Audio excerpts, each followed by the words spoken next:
Alors aujourd'hui, nous allons une fois de plus être ensemble pendant environ 1 heure pour pouvoir faire du scalping live, tout simplement.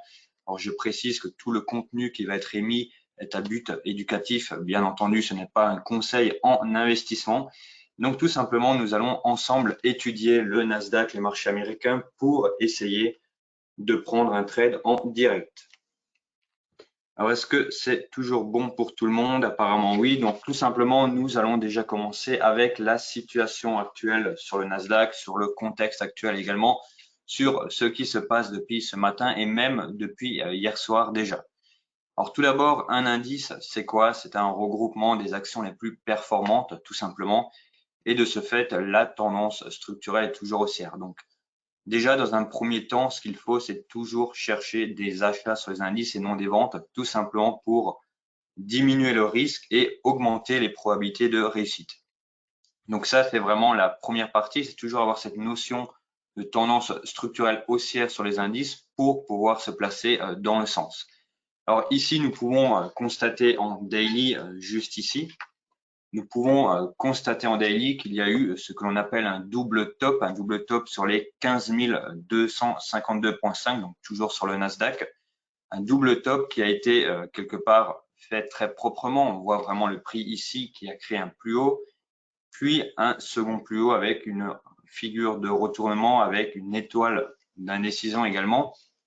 Et on voit actuellement que le prix est tout simplement en train de rebaisser, qu'il a déjà perdu pas mal de points aujourd'hui et que donc tout simplement nous pouvons tout simplement espérer que le prix revienne sur des niveaux beaucoup plus bas pour pouvoir acheter plus sereinement et repartir dans des mouvements haussiers. Alors qu'est-ce que nous pouvons également voir de plus? C'est tout simplement qu'à partir d'ici, sur les 14 814,2, nous avons une ligne de coût qui devrait techniquement, en fonction du contexte, encore une fois, en fonction de l'ensemble du contexte, tout simplement être breaké à la baisse pour aller chercher plutôt les 14 600, voire les 14 219.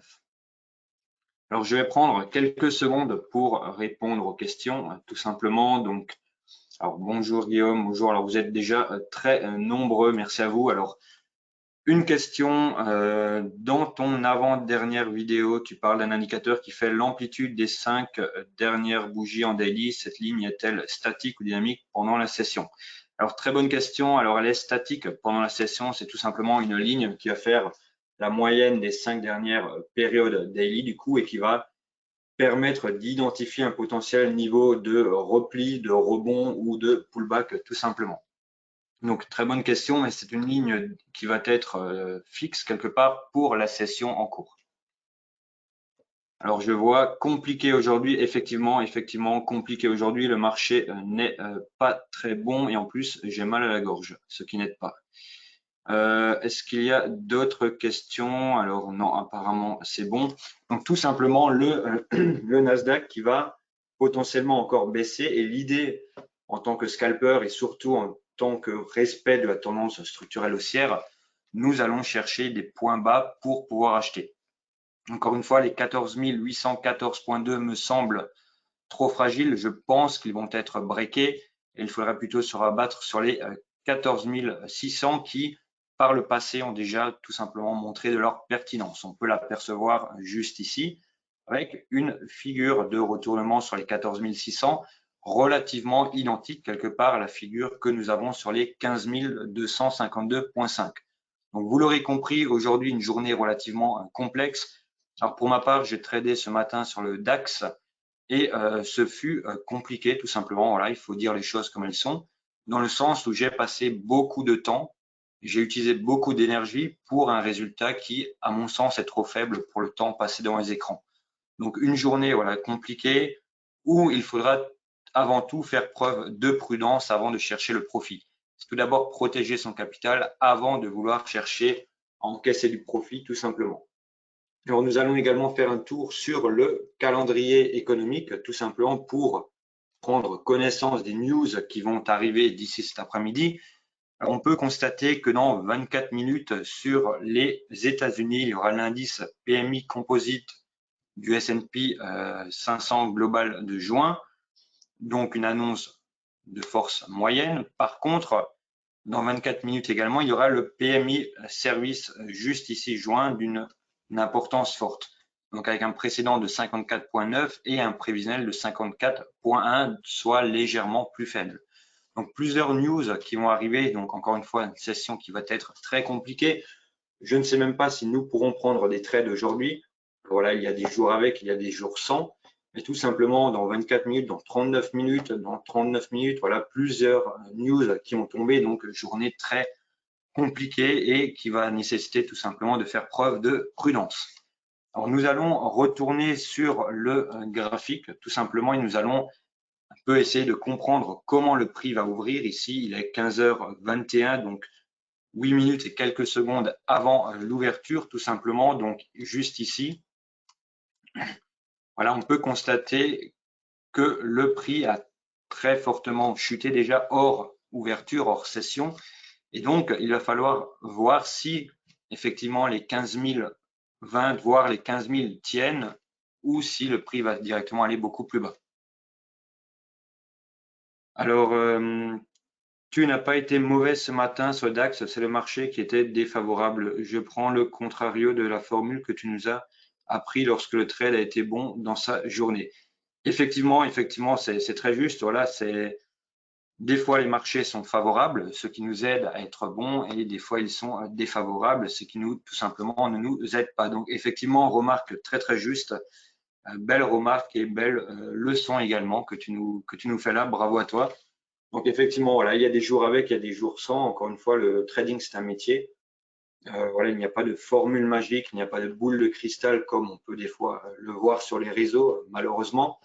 Et dans tous les cas, il faut toujours voilà, avoir cette notion de protéger avant tout son capital, puis dans un second temps, essayer de le faire fructifier au quotidien. C'est tout simplement ça.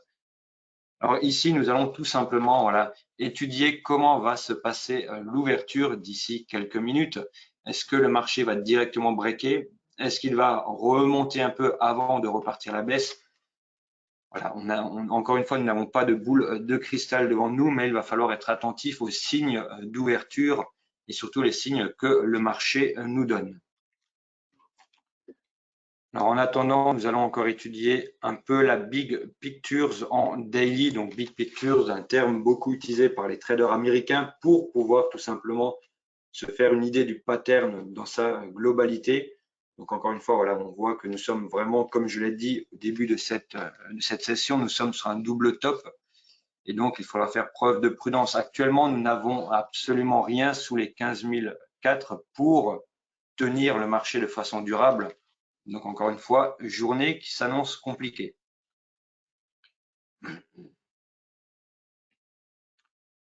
Alors, je regarde également, je fais un tour sur l'actualité en globalité, tout simplement pour voilà, être tout simplement au courant de ce qui se passe. Puisqu'encore une fois, les marchés sont compliqués, mais c'est tout simplement dû aussi également à un contexte global compliqué, politique, économique, géopolitique. Il faut rester informé vraiment le plus, on va dire, le plus souvent possible et le plus près possible de l'information pour tout simplement ne pas se faire avoir. Alors ici, par exemple, donc sur mon deuxième écran, je vais le glisser juste ici. On voit par exemple l'OPEP qui restera optimiste sur les perspectives de la demande pour 2024. Donc ça, une information intéressante à intégrer, notamment pour le trading pétrole.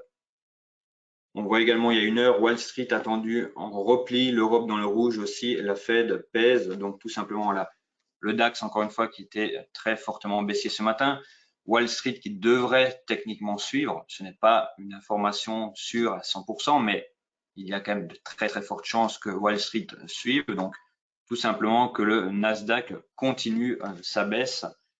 Alors, on voit ici également l'autorité de sécurité des aliments, donc plutôt ça, c'est pour un autre secteur, on va dire. On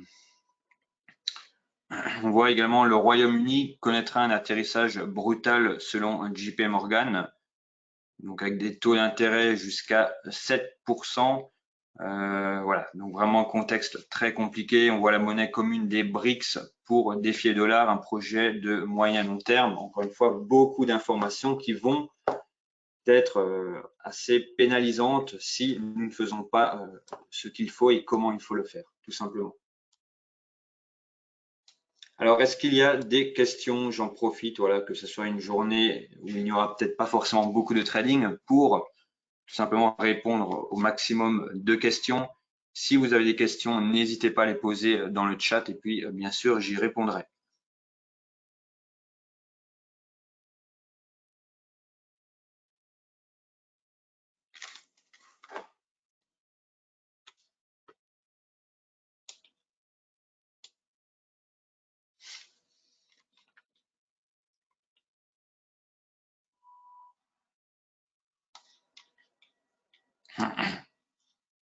Alors ici, nous allons bien tout replacer, à savoir la big pictures en petit. C'est pas ce qui nous intéresse le plus pour du trading, tout simplement. Il nous faut avoir un graphique 15 minutes pour être vraiment sur quelque chose de qualitatif d'entrée de jeu. Donc, comme ceci. Ici, on voit d'ailleurs la POC qui se situe sur les 15 040, 42. Donc, tout simplement, beaucoup de volume qui se prépare actuellement. Il faudra voir comment le marché va réagir.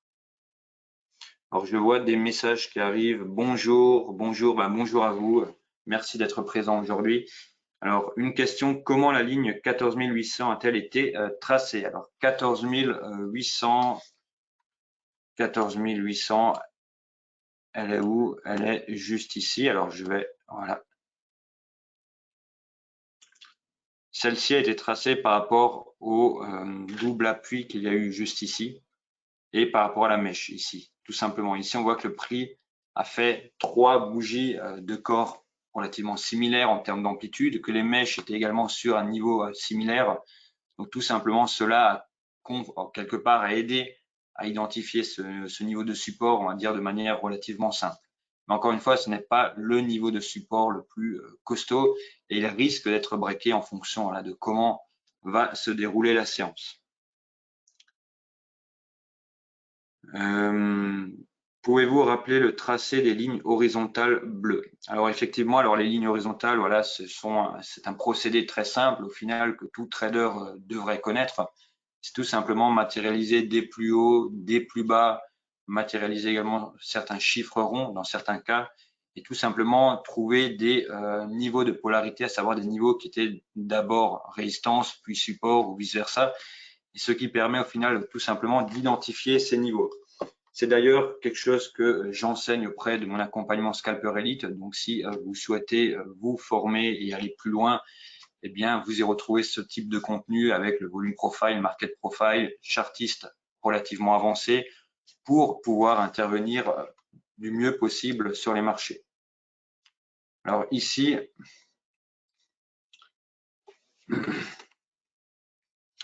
alors très bonne question. Pourquoi n'utilisez-vous pas un ou plusieurs indicateurs sous les prix qui peuvent être utiles s'ils donnent une info que l'on n'a pas sur les prix, bien sûr.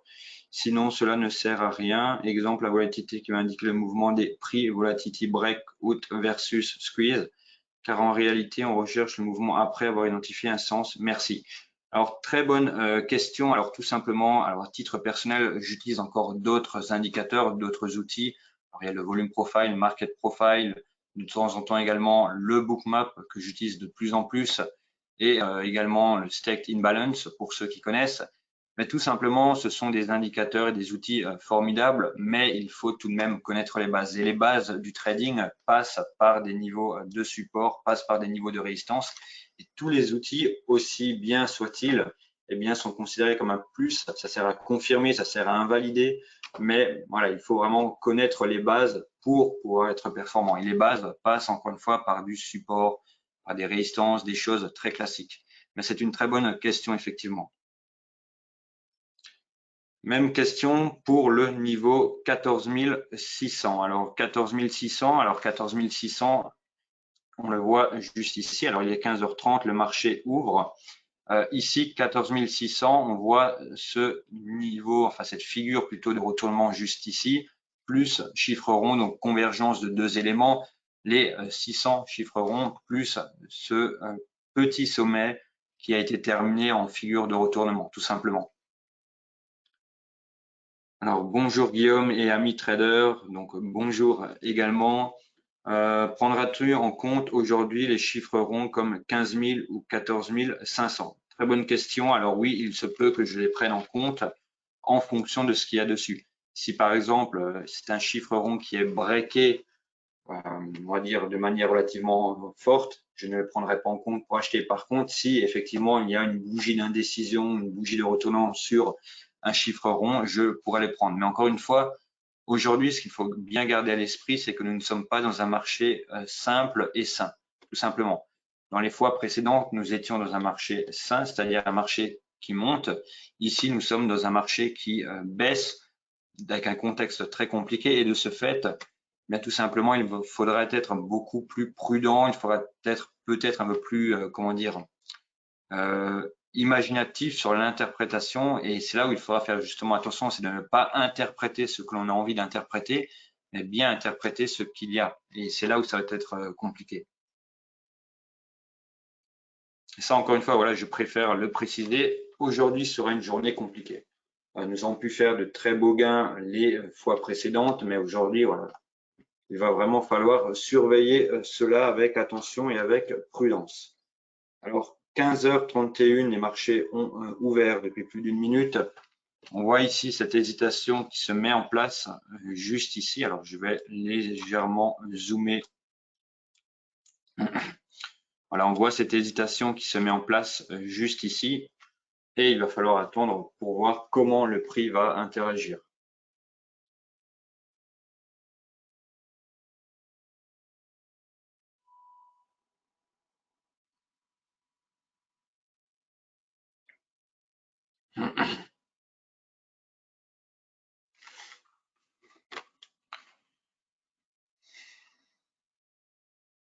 Ce qui va déjà m'intéresser dans un premier temps, il y aura un petit détail. C'est quelque chose que j'enseigne dans mon nouvel accompagnement, mais là, pour le coup, on va potentiellement l'utiliser en vue du contexte. Ça va être d'identifier le niveau d'ouverture et puis le niveau de clôture après 5 minutes et le niveau de plus haut également. Donc ici, on peut déjà matérialiser ce niveau-ci. Donc là, il est 33, c'est parfait. Donc niveau d'ouverture, tout simplement. Le niveau qui est juste ici. Alors, le dos s'effondre. Alors, effectivement, le dos doit s'effondrer. Alors, je ne l'ai pas là sur cet écran. Je laisse sur un autre écran, mais effectivement, le dos doit s'effondrer et le Nasdaq devrait techniquement suivre. Depuis que je suis tes lives et replay, je suis plus patient, je me précipite moins. Ben, c'est excellent, c'est une très bonne nouvelle. Encore une fois, voilà, le trading, il faut faire preuve de patience. Des fois, ce sont des heures passées devant l'écran pour rien au final, mais il faut tout simplement faire preuve de patience, attendre l'opportunité lorsqu'elle se présente réellement et ne pas quelque part inventer une opportunité pour pouvoir cliquer, tout simplement. Mais bravo, bravo, je suis vraiment content voilà, si ces lives peuvent aider tout simplement. Alors, bonjour, avez-vous déjà pris des trades? Alors, très bonne question. Non, je n'en ai pas encore pris pour l'instant. J'en ai pris ce matin sur le DAX, mais actuellement, je n'en ai pas encore pris tout simplement car le marché est relativement compliqué aujourd'hui. Voilà, ça s'est ressenti ce matin durant ma session sur le DAX et nous allons ressentir la même chose cet après-midi. Donc, aujourd'hui, d'abord, preuve de prudence. Encore une fois, voilà, je me répète un peu, mais c'est aussi de quelque part de mon devoir, voilà, de faire preuve de prudence quand il faut faire preuve.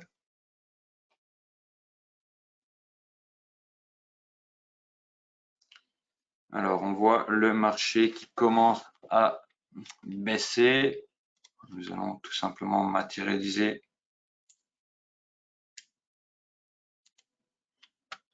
Voilà, donc l'ouverture qui est ici. Il se pourrait que le prix vienne pullbacker sur ce chiffre rond que l'on voit juste ici avant cette fois-ci de repartir plus bas.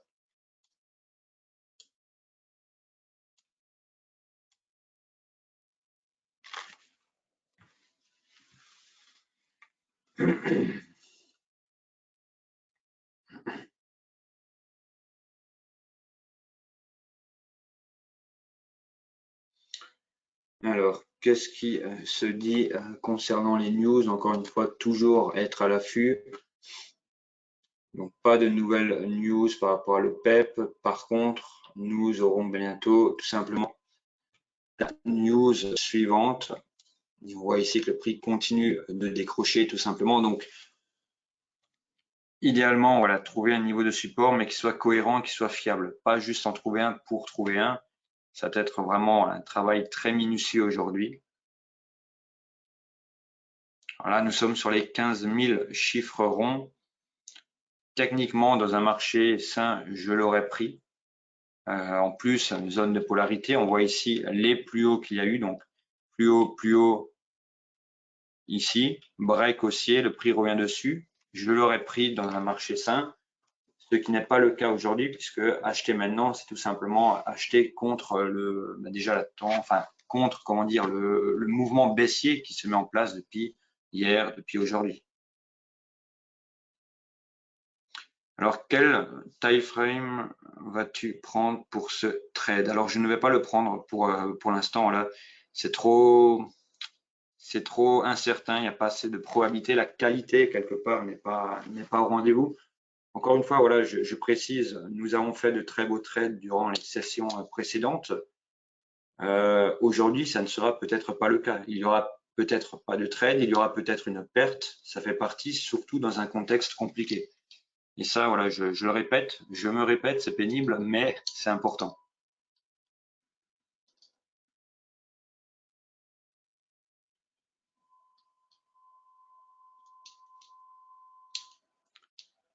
Alors ici, nous pouvons constater rapidement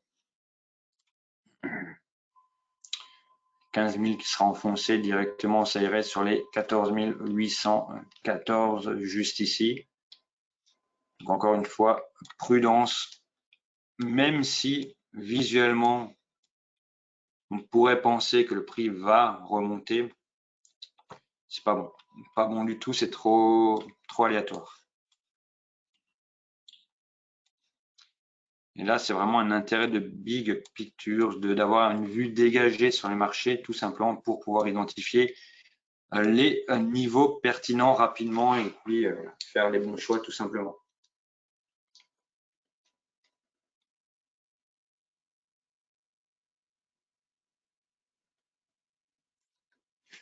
Nous allons revenir sur les news tout simplement pour ne pas louper l'heure de la première news qui va bientôt tomber tout simplement. Donc ici, nous avons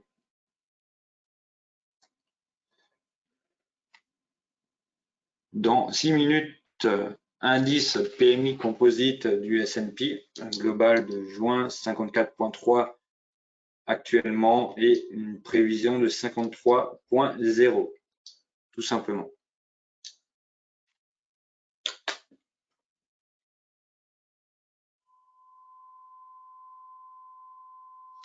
Ici, on peut constater un élément chartiste qui, encore une fois, dans un contexte sain, aurait pu être intéressant. Tout simplement prendre ce sommet, celui-ci, en créer une trendline et voir le prix arriver dessus pour potentiellement repartir. Mais encore une fois, aujourd'hui, c'est trop incertain pour se baser dessus.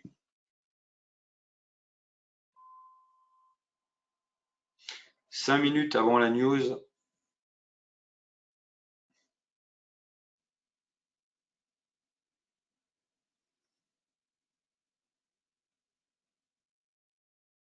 on voit le prix qui remonte sans nous, mais encore une fois, avant tout, c'est la prudence et ensuite, c'est de faire fructifier.